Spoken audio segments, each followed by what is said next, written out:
hakkan tegema ühte Pythoni programmi. Seda palus mul Markus Albrecht ja selle programmi algoritm on siin kirjas. Tegemist on kivi-paber-käärid mänguga. Programm genereerib juhusliku arvu 1-3, mis sümboliseerivad vastavalt kivi, paber, käärid. Kasutajal palutakse valida kivi, paber või käärid vahel ning võrreldakse valikut juhuslikult genereeritud valikuga. Mäng käib kuni 5 võiduni ning mängijale kuvatakse nii vahetulemused kui lõpus. Pythonis ei ole mina rohkem midagi kirjutanud kui ühe näidisprogrammi, kuhu ma panin kokku kõik peamised programmeerimise. See fail on siin esimese programmi tegemine. Siit saaks spikerdada syntaksiks. See on nüüd tehtud suvalise teksti redaktoriga ja Python 3-ga on seda kompileeritud. Python vist, ma ei teagi, kas see vajab kompileerimist, see ei ole praegu tähtis. Mulle praegu tundub, et see isegi ei vaja, kui Python 3 seda taustal ise. Õpilane kirjutas, et see on vaja teha Thonis. Mina kasutaksin hoopis Eclipse'i. Ma vaatan, kas ma siia Eclipse'i saaksin teha uue Pythoni. Tegelikult võib-olla oleks isegi hea, kui selle lähtekoodi paneksime. Mul on siin mingi GitHubi leht isegi juba. Mõtlen, kuhu see panna. Võib-olla Tomegiti alla. Päris minu asi ei ole. Vaatame Your Organizations ja Tomegit. Ja ma tekitan siia mille siis uue ja selle nimi võiks siis, kas see oli siis rock, paper, skis. Ja ma siia mingit kirjeldust praegu ei kirjuta ja märgin selle lauks. Võiks ju mingi readme faili teha ja git ignore'i ka. Aga milline template, vaatame, kas siin on mingi Python, okei. No isegi on olemas. Ja create repository. Ja nüüd järgmisena ma tahaksin selle enda arvutisse saada. Aga siin ütleb praegu, you don't have any public SSH keys in your GitHub account. You can add a new public key or try cloning this repository via HTTPS. Nüüd ma panen uue SSH key. Võiks ju selle näiteks panna. Add key is already in use. Nüüd ongi see probleem, et tuleb panna mingisugune muu key, mida ma kasutan ekstra selle projekti jaoks. Ma vaatan kõigepealt, mis mul seal kataloogis üldse on ja kuidas ma seda teen. Jama, ja siis genereerin uue võtme siia ja panen file rock, paper, skis, passphrase. Nüüd on siin see olemas ja ma vaatan, mis on ja panen selle võtme üles. Git. Nüüd siin on järgmine see võti, mille ma tegin. Ma ei tea, kas ma pidin veel add'i tegema. Igatahes see avalik võti on siin nüüd. Midagi oli veel vaja teha. Config faili oli vaja muuta. Siia ma kirjutan uue hosti. GitHub.com rock, paper, scissors. Host name on GitHub.com. User on git. Ja identity file on, kus on nüüd? Ja nüüd peaks saama repot alla tirida. Ma just tegin, aga kus see nüüd siis on? Miks ma ei näe seda? See Tomegiti repo, vaat see. Ma ei tea, kas selle settingut tuli eraldi teha. See oli deploy keys või ma ei tea. Vaatame edasi. Code. Ja nüüd peaks selle kätte küll saama. Tegi ära. Ja järgmisena tuleb Eclipse'i sisse luua selle nimeline uus project. vaatan siin mingit Pythonit otse ei ole, aga ma siis panen, see on rock, paper, scissors, see läks nüüd valesti, delete, sest ma panin selle ju Giti alla. Minu meelest siin Giti all tuleb enne ühendada new git repository, ma ei tea, kas niimoodi, see siis, ja see tuleb nüüd kuidagi saada sisse import, finish. Ja nüüd on see siin sees mul olemas, see on siin readme'd ja igasugused asjad, huvitav, mis siin git ignore'is on. Terve hunnik mingit stuffi, hea küll, see mind praegu ei huvita. Vaatame, kas me saame siia mingisugust konverti lisada. Võib-olla see käib siit kaudu, install new software ja milline see praegune Eclipse on siis 2021.03, vaatame seda siis. Ja otsin Pythonit, siin ei ole. Siis ma lähen marketplace'i. See kõik, mis ma praegu teen, on ettevalmistus. Programmeerima pole ma veel saanud hakata. Python. Go. Mille vahel siin siis valida on CodeMix ja siis on PyDev ja siis on veel erinevaid asja. Tonnid siin ei ole, aga võtaks näiteks PyDevi, vaatame, kuidas see toimib. Mulle meeldib Eclipse'i kasutada kõige jaoks, mis puudutab tarkvara arendamist ja seda just sellepärast, et see on integrated development environment. Mul ei ole vaja erinevaid programme eri asjade jaoks, vaid kõik on siin ühes kohas olemas. Mis talle ei meeldi, accept'ida tuleb. Ma kasutan Eclipse'i juba vist aastast 2004. Nüüd kui Eclipse on paigaldanud PyDevi, on vaja Eclipse'ile teha taaskäivitus. Huvitav, what takes so long? Kui mingisugune asi hakkab liiga kaua kestma, siis ma ootan paar minutit ja kui selle aja kestel muutust ei tule, siis ma teen midagi jõulist, midagi vägivaldset.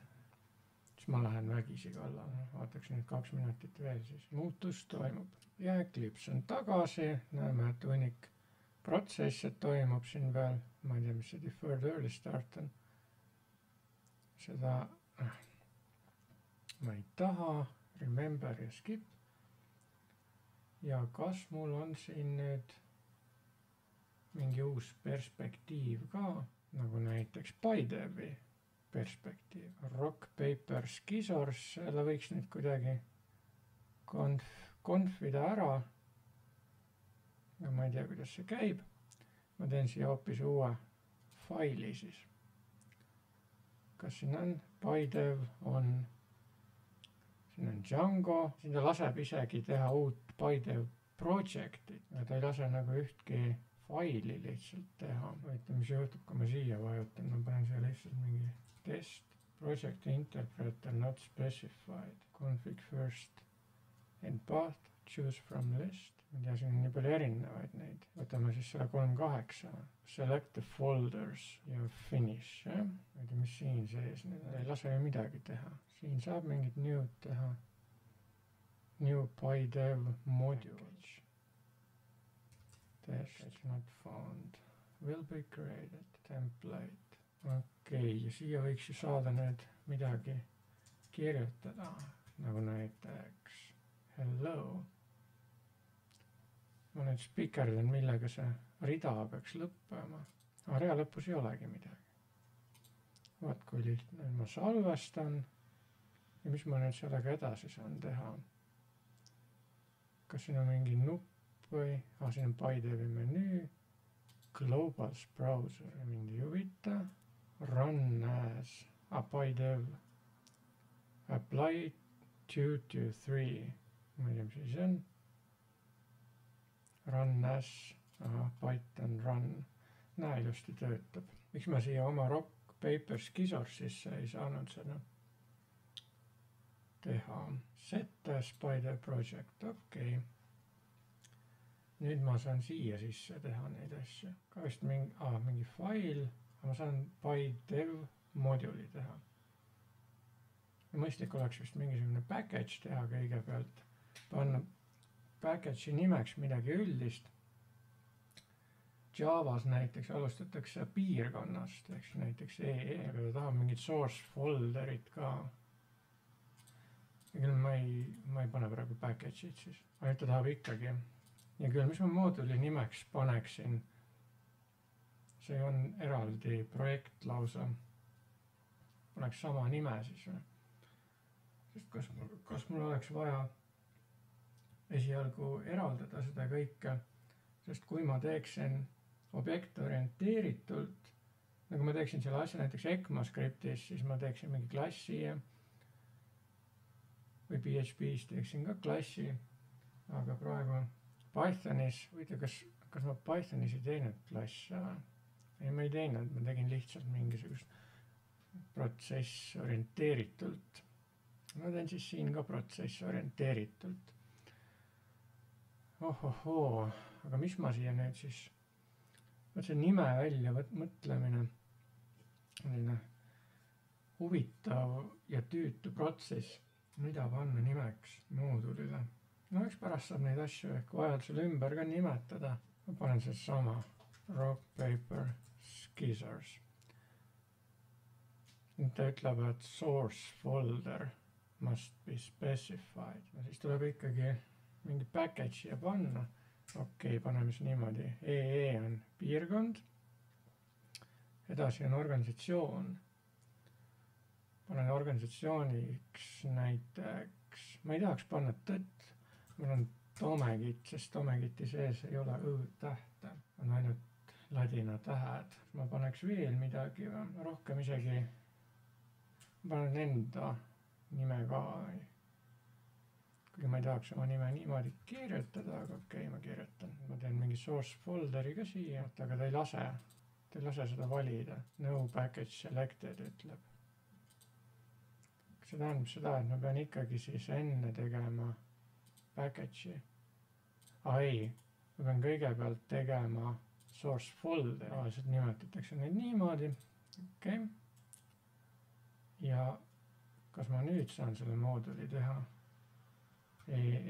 omegit.bscope.kalmer ja rock, paper, scissors. Ta küsib, kas ma tahan mingisugust, ma ei tea, mis see klaas on. Proovime seda siis. Siin saab isegi klaasi kasutada. My class. Ja ma ei taha, et see my class oleks, ma nimetan seda kohe. Rock, paper, scissors. Mis see üldse tähendab siin? Ja küll dokumentatsiooni ma ei kirjuta praegu. Siia ka ei pane midagi, see on init. Proovin lihtsalt printida selle hello nüüd siia. No ilmselt praegu midagi ei tee, mis siis on invalid name for Python module. It will not be analyzed. Invalid name. Ma pean selle ümber nimetama siis. Rename, okei. Aga mis ta tahab siis? Ma panen siis niimoodi nagu UML-is. Upper camel cases. See sobib või? Okei, much better. Ja kas nüüd ma saan seda... Oota, mis siis see üldse on nüüd? Ma panen selle kinni, seda ei ole vaja rohkem. It ignoorima ka ei vaja. Mis asi see init.py on?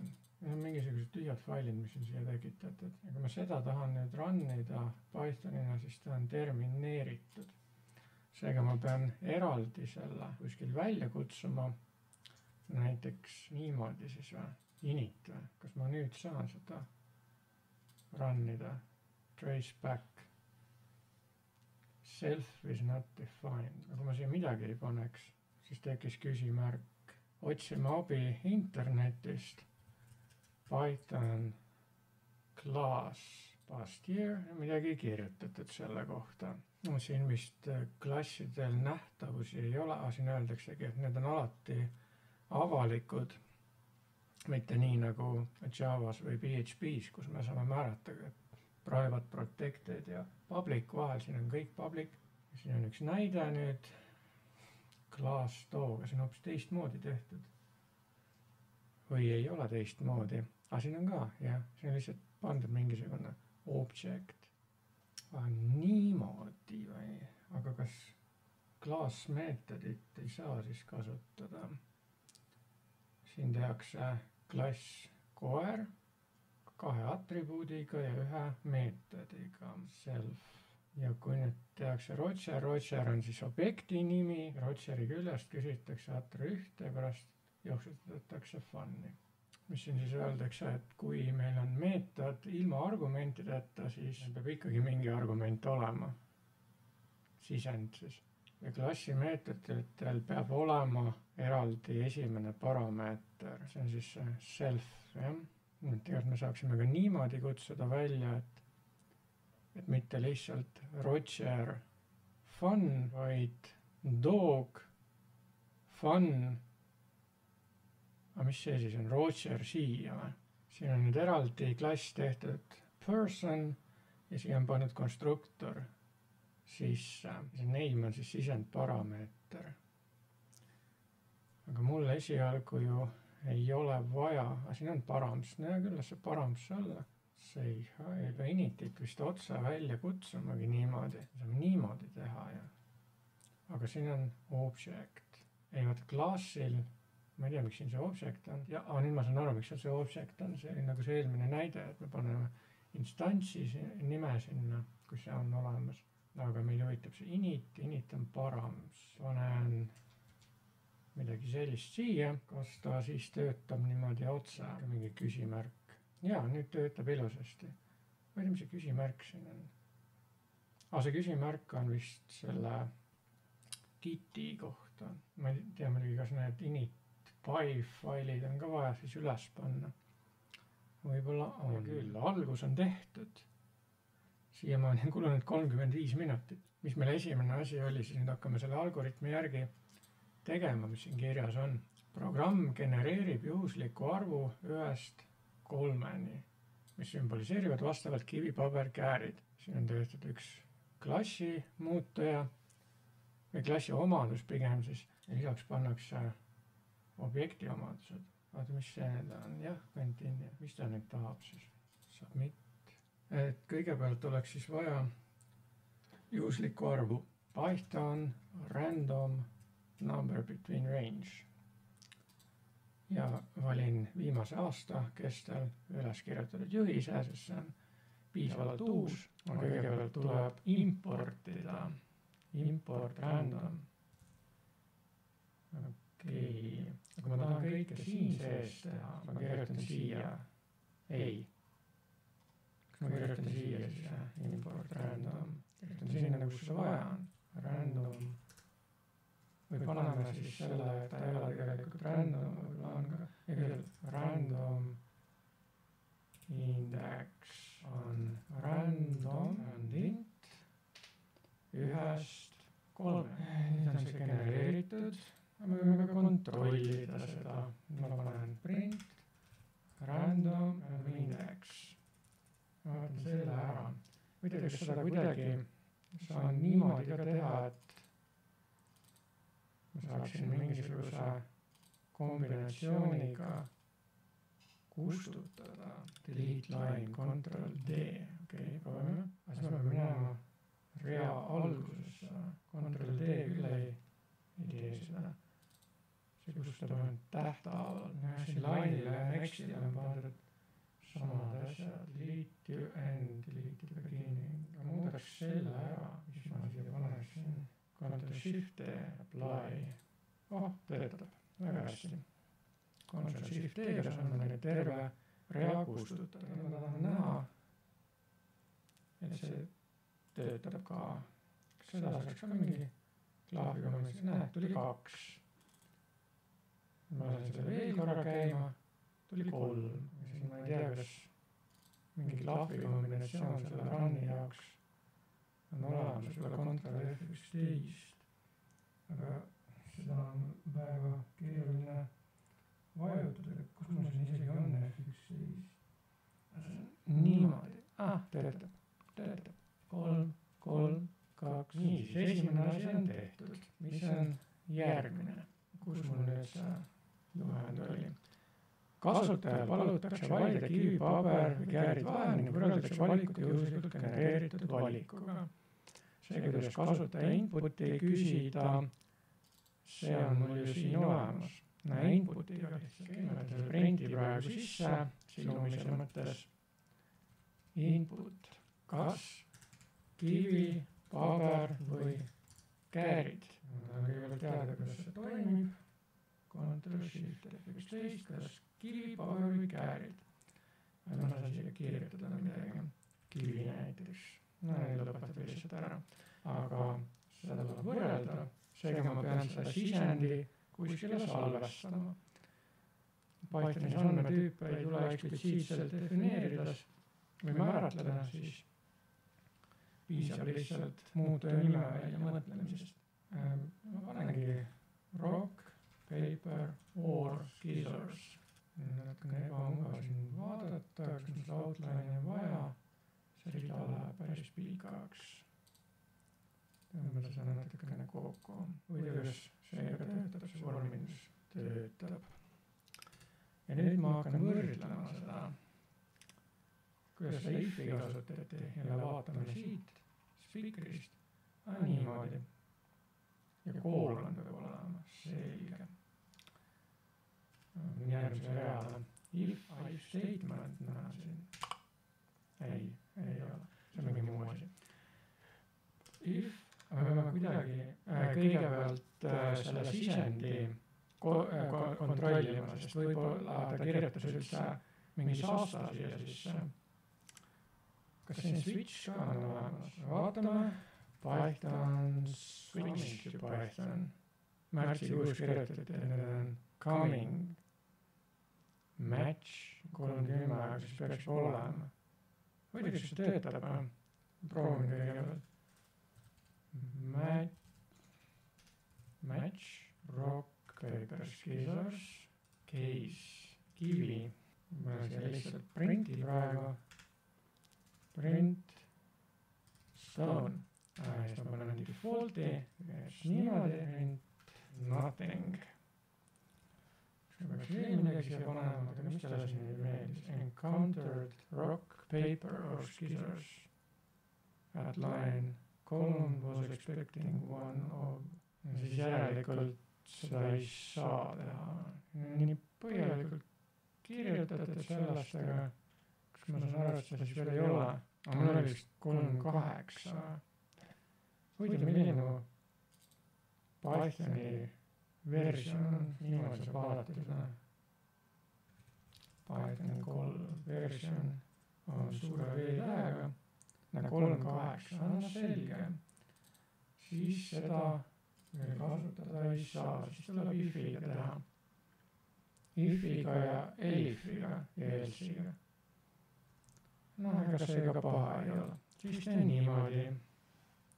Aga kuidas see võrdlus, siis need on 2 võrdlusmärgiga või 1-ga, ikka 2-ga. Kivi. Kas see tuleb nüüd sulgudesse panna? Tule. Enne oli punane, enam ei ole. Siia tuleb else. Mis talle meeldis? Ta täitsa katkena. Inconsistent dead end. Ta ei suuda ikkagi ise aru saada. Pean õige populatsiooni kasutama. F11. Kivi. Stone. Töötab. Ja Ctrl F11. Paneme näiteks käärid. Ja nothing töötab ka. Ma tuleb neid elif hakata siia toppima. Elif paber siia panna, kuidas see oor käis. Nüüd peaks saama sulgudesse ka toppida. Niimoodi vist mitte.